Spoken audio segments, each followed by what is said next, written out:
આગળ વાત કરીએ તો રાજકોટ જિલ્લામાં ટેકાના ભાવે મગફળીની ખરીદી શરૂ કરવામાં આવી। જિલ્લામાં અલગ અલગ 11 કેન્દ્રો ટેકાના ભાવે ખરીદી શરૂ કરવામાં આવી છે। ચાલુ વર્ષે રેકોર્ડ બ્રેક 9,30,000 ખેડૂતોએ રજીસ્ટ્રેશન કરાવ્યું છે। પ્રતિ મણ 1,452 રૂપિયાના ટેકાના ભાવે ખરીદી શરૂ કરવામાં આવી છે, જે બજારમાં હરાજી ભાવ કરતા 500 રૂપિયા વધુ અને ગયા વર્ષ કરતા 100 રૂપિયાથી વધુ છે। ખેડૂતોએ જીએસટીવી સાથે વાતચીતમાં જણાવ્યું કે સરકારે 125 મણની મર્યાદા કરતા વધુ ખરીદી કરવી જોઈએ। તમામ કેન્દ્રો પર સીસીટીવી અને સરકારી ધારાધોરણ મુજબ પારદર્શક વ્યવસ્થા અપનાવાઈ છે।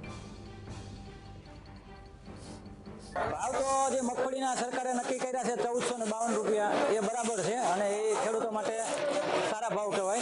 पण जो आ जे व्यवस्था टेकाना भावे सरकारे जे करी छे ए सरस रीते ठेठ सुधी ज्यां मगफળી छेला खेडूत सुधी लेवाय अने त्यां सुधी सरस कामगीरी करे अने खेडूतोने न्याय मळे अने सारी रीते व्यवस्था करे तो खेडूतोने आ जे भाव छे ने ए बहु सरस अने सारा कहेवाय। एक तो मावठानुं नुकसानी छे अने सरकारे आ वर्षे जे 125 मण लीधी 50 मणनो घाटो हजी सरकारे टेकाना भावे લે છે એમાં જે ઘાટી આવી છે એને હિસાબે થોડોક માર પડશે ખેડૂતોને। તો રાજકોટ જિલ્લામાં પણ ટેકાના ભાવે મગફળીની ખરીદી શરૂ કરી દેવામાં આવી છે। જિલ્લામાં અલગ અલગ 11 કેન્દ્રો ટેકાના ભાવે ખરીદી શરૂ કરવામાં આવી છે। ચાલુ વર્ષે રેકોર્ડ બ્રેક 9,30,000 ખેડૂતોએ રજીસ્ટ્રેશન કરાવ્યું છે। પ્રતિ મણ 1,452 રૂપિયાના ટેકાના ભાવે ખરીદી શરૂ કરવામાં આવી છે, જે બજારની હરાજીના ભાવ કરતા 500 રૂપિયા વધુ અને ગયા વર્ષ કરતા 100 રૂપિયાથી વધુ છે। ખેડૂતોએ જે વાતચીત કરી હતી જીએસટીવી સાથે તેમાં કહ્યું કે સરકારે 125 મણની મર્યાદા કરતા વધુ ખરીદી કરવી જોઈએ।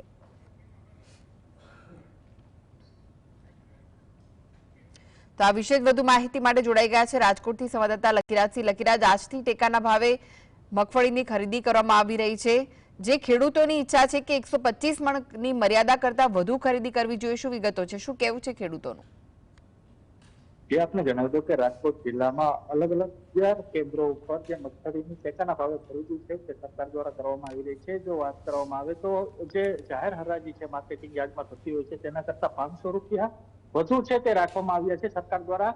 10 વર્ષની વાત કરવામાં આવે તો 1300 રૂપિયા જેટલા અંદાજિત ભાવ છે તે રાખવામાં આવ્યા હતા। તો આ વખતે જે 1452 રૂપિયા છે તે મણના જે રાખવામાં આવ્યા છે। તો ખેડૂતોની પ્રતિક્રિયા જે સામે આવી છે અલગ અલગ તેના દ્વારા કહેવામાં આવ્યું છે કે આ વખતે 125 મણ જેટલા જે મગફળી છે તે ખરીદ છે તે સરકાર છે તે કરશે, પરંતુ ગત વર્ષે 200 મણ જેટલી ખરીદી છે તે સરકાર દ્વારા કરવામાં આવતી હતી, જેને લઈને ક્યાંક ને ક્યાંક નિરસતા જોવા મળી રહી છે ખેડૂતોમાં। પરંતુ ભાવના કારણે જે સંતુષ્ટિત ખેડૂતો છે તે લાગી રહ્યા છે, કારણ કે રાજકોટમાં અલગ અલગ 11 કેન્દ્રો ઉપર જે ખેડૂતો દ્વારા જે ખરીદી છે, ખેડૂતો દ્વારા જે વેચાણની વ્યવસ્થા છે તે સરકાર દ્વારા કરવામાં આવી છે। તો બીજી તરફ 1452 રૂપિયા ભાવ છે તે ટેકાના ભાવે ખરીદીના ખેડૂતોને મળી રહ્યા છે। એટલે ચોક્કસપણે જો વાત કરવામાં આવે તો 125 મણ કરતા વધારે મગફળી છે તે જે સરકાર છે તે ખરીદી કરે તેવી ખેડૂતોની માંગ છે। જી, ખેડૂતો જે રીતે માંગ કરી રહ્યા છે અને હવે ખરીદી પણ શરૂ કરી દેવામાં આવી છે, ત્યારે દરરોજ કેટલા ખેડૂતોને ફોન થઈ રહ્યો છે અને કેટલા ખેડૂતો આવી રહ્યા છે? દરરોજ અલગ અલગ વિસ્તારોમાંથી 60 જેટલા ખેડૂતોને બોલાવવામાં આવી રહ્યા છે। અલગ અલગ વિસ્તારમાં જો વાત કરવામાં આવે તો રાજકોટના પડધરી, જે મોરબી પહેલાના જે વિસ્તારો છે, તો ગોંડલ, લોધિકા સહિતના જે વિસ્તારો છે, આ વખતે અલગ અલગ કેન્દ્રોની વાત કરવામાં આવે તો પડધરી અને લોધિકા પણ કેન્દ્ર છે તે આપવામાં આવ્યા છે ત્યાં, કારણ કે તે બાજુના જે ખેડૂતો છે તે વિસ્તારના જે પંથકના જે ખેડૂતો છે ત્યાં સચવાઈ જાય અને રાજકોટ સુધી તેમને ધક્કો ન થાય, એટલે ચોક્કસપણે સીસીટીવી સહિતની જે વ્યવસ્થાઓ છે માર્કેટિંગ યાર્ડમાં જે ટેકાના ભાવે ખરીદીમાં કોઈ પણ પ્રકારનો બનાવ ન બને તેને લઈને રાખવામાં આવી છે। જી, આભાર લકીરાજ માહિતી